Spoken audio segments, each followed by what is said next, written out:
देखो मैंने लिया यहाँ पर सोडियम हाइड्रोक्साइड और एल्युमिनियम फॉयल। ये रिएक्ट होने के बाद यहाँ से आप लोग देखना थोड़ा थोड़ा गैस निकल रहे हैं। हाँ, ये जो हल्का हल्का गैस निकल रहे हैं ये एक्चुअली हाइड्रोजन गैस है।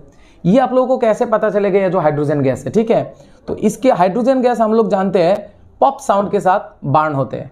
हम लोग माचिस के तिल्ली को अगर जला के उसके रखेंगे तो पॉप साउंड के साथ जलेगा, देखना।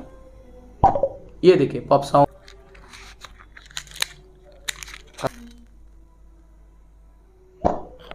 ठीक है, समझ में आया।